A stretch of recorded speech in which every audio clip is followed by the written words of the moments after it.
Hello friends, हमारा topic चल रहा है application of differential equation.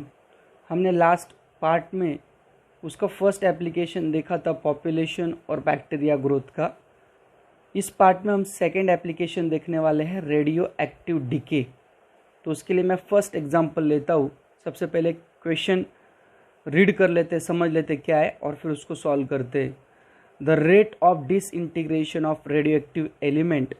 Actually ये डिसइंटीग्रेशन एक प्रोसेस होता है, वो सिर्फ रेडियो एक्टिव एलिमेंट में ही होता है, जिसमें फिजिक्स में आपने कभी सुना होगा शायद से कि किस तरीके से वो डिसइंटीग्रेशन होता है। जो न्यूक्लियाई होते हैं रेडियो एक्टिव एलिमेंट के, उनका डिसइंटीग्रेशन होता है, वो स्मॉलर पार्ट्स में डिवाइड होते हैं।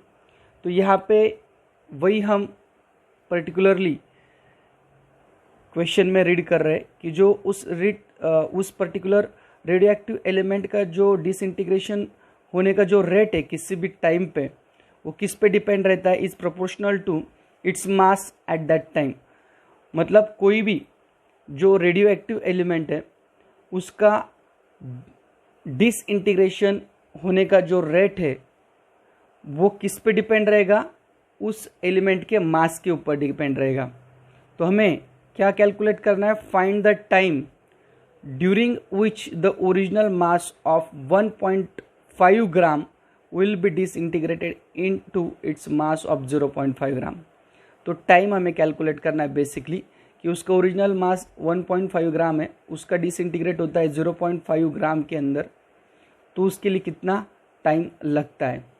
तो सबसे पहले हमें यहाँ पे जो दिया है वो मैं लिख लेता हूँ, क्या कि let m be the mass of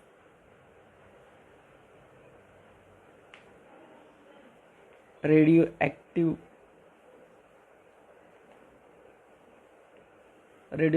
element at time t। सबसे पहले हमने क्या कंसिडर किया कि m ये मास है उस रेडियो एक्टिव एलिमेंट का, कब, जब टाइम t रहेगा। ये फर्स्ट स्टेप। सेकंड स्टेप हमें जो समझ कर लेनी है वो भी मैं यहाँ पे लिखता हूँ, जो कि बहुत ज़्यादा जरूरी। Then the rate of disintegration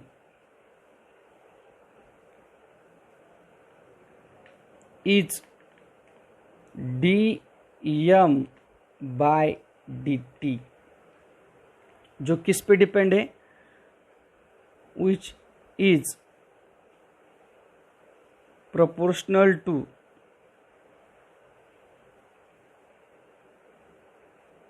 मास, यानी कि यम, जो क्वेश्चन में भी दिया है प्रोपोर्शनल टू इट्स मास। तो वही मैंने ये दो सेंटेंस जानबूझकर लिखे। यहाँ पे यम कंसिडर किया मास के लिए, ओके, रेडियो एक्टिव एलिमेंट के, टाइम के लिए टी कंसिडर किया, और जो रेट रहता है डिसइंटीग्रेशन का, क्योंकि वो टाइम के साथ चेंज होता है, तो इसके लिए रेट ऑफ चेंज ऑफ, ऐसे मैंने dm बाई dt लिया, जो कि यम पे डिपेंड रहेगा, यानी कि मास पे डिपेंड रहेगा।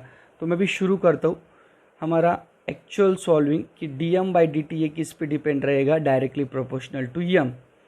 तो यम अगर हम यहाँ पे डायरेक्टली प्रोपोर्शनल का साइन अगर हम यहाँ पे निकालते हैं, तो उसके जगह पे हम हमेशा क्या कंसिडर करते हैं, इक्वल टू कांस्टेंट। लेकिन यहाँ पे हम माइनस का साइन निकालते हैं, क्योंकि ये रेडियो एक्टिव डिकेइंग का एप्लीकेशन है।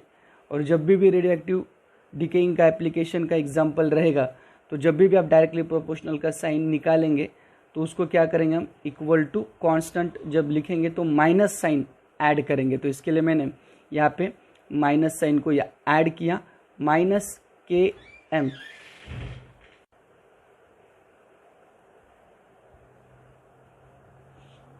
तो एक्चुअली माइनस साइन हम क्यों लिखते हैं, उसका रीज़न ही ये है कि यहाँ पे जो यम है उसकी साइज़ डिक्रीज होगी। तो जब भी यम की साइज़ डिक्रीज होगी तो निगेटिव साइन वहाँ पे हम ऐड करते हैं। तो इसके लिए हमेशा रेडियो एक्टिव डिकेइंग का जो एग्जांपल रहता है उसमें हम क्या करते हैं, माइनस का साइन ऐड करते हैं। जब भी डायरेक्टली प्रोपोर्शनल का साइन निकालते तो इक्वल टू माइनस के ऐसा हम लिखते हैं। और माइनस क्यों, क्योंकि वहाँ पे उसका जो मास है वो डिक्रीज होने वाला है टाइम के साथ, जब डिसइंटीग्रेट होगा तो तो इसके लिए हमने यहाँ पे ऐसे लिखा।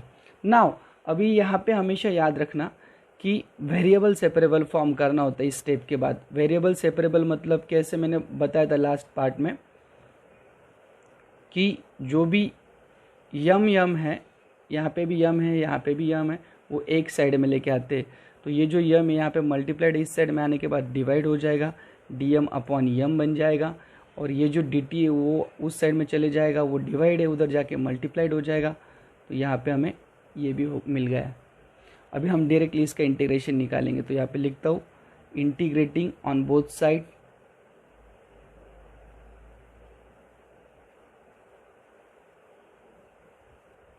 तो इंटीग्रेटिंग ऑन बोथ साइड में हम d m upon m, okay. और माइनस के का इंटीग्रेशन नहीं निकलेगा क्योंकि वो कांस्टेंट है, तो सिर्फ बचा डी टी। तो मैंने ऑलरेडी फॉर्मूला बताया था कि 1 अपॉन एक्स डी एक्स का इंटीग्रेशन होता है लॉग एक्स और डी टी का इंटीग्रेशन होता है टी।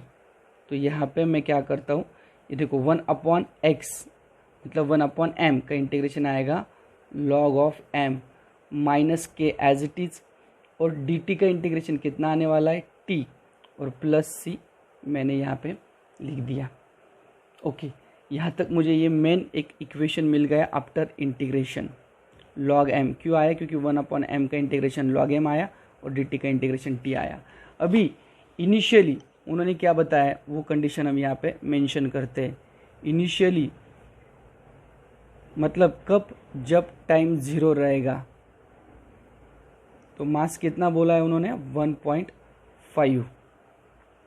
तो अभी मैं क्या करता हूँ, यम की वैल्यू, ये जो इक्वेशन हमने अभी फाइंड आउट किया लास्ट में, उसमें यम और टी की वैल्यू मैं ऐड करता हूँ। तो फिर क्या आएगा, लॉग ऑफ यम की वैल्यू कितनी है 1.5, क्योंकि लॉग एम था और माइनस के टी था, तो टी की वैल्यू कितना आएगी 0 प्लस सी। तो ये पूरा टर्म 0 हो जाएगा, यानी कि सी की वैल्यू मुझे क्या मिलेगी लॉग ऑफ 1.5। लेकिन हम 1.5 के जगह पे लॉग ऑफ 3/2 भी लिख सकते हैं। ओके, नाउ ये सी की जो वैल्यू वो हम उस मेन इक्वेशन में पुटअप करते हैं अभी। ओके, उसको इक्वेशन नंबर 1 दे देता हूँ मैं, इसको इक्वेशन 1 दिया मैंने। तो यहाँ पे हम लिख सकते हैं अभी कि put C in equation 1, put C in equation 1।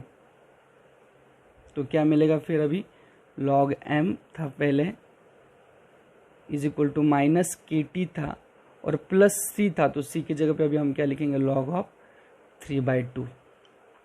फिर मैं ये प्लस है इसको इस साइड में लेके आता हूँ तो माइनस हो जाएगा log m minus log of 3/2 और इक्वल टू सिर्फ क्या बचा माइनस के टी। नाउ पहले इसको यहाँ पे एक और फॉर्मूला यूज़ कर लेता हूँ मैं, log of a minus log b is equal to log of a upon b, इसको वैसे लिख लेता हूँ।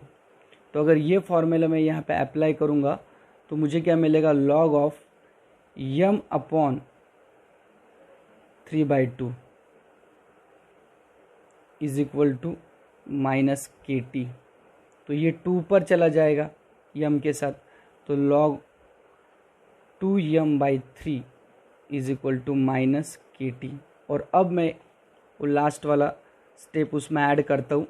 क्या था वो, कि उन्होंने बोला था कि जब वो डिसइंटीग्रेट होगा तो मास का यम का वैल्यू क्या हो जाएगा 0.5, यानी कि कितना बन जाएगा 0.5 मतलब 1/2। तो वो वैल्यू हम यहाँ पे पुटअप करेंगे तो क्या हो जाएगा फिर लॉग ऑफ 2 इंटू यम की value 1/2 upon 3 is equal to minus k t. तो ये 2 और ये 2 कैंसिल हुआ, मतलब log of 1/3 is equal to minus k t. इस 3 को अगर हम ऊपर लेके आते तो वो क्या बन जाएगा, log of 3 to the power -1, क्योंकि पावर का साइन चेंज होगा जब हम उसको ऊपर लेके आएंगे। और अगर इस के को इस साइड में लेके जाते, क्योंकि हमें टी कैलकुलेट करना था सिर्फ, तो क्या मिलेगा t is equal to minus ये के है इधर मल्टीप्लाइड है, उस साइड में जाके वो डिवाइड हो जाएगा। और तो क्या मिला 1 अपॉन माइनस के इंटू लॉग ऑफ 3 का पावर में -1। हमें एक फॉर्मूला पता है कि लॉग अगर a⁵b होता है तो उसको हम b log a लिख सकते हैं। तो हमारा t का एक्चुअल फॉर्मूला हमने जो कैलकुलेट किया वो क्या था, -1/k इंटू लॉग ऑफ 3 की पावर में -1।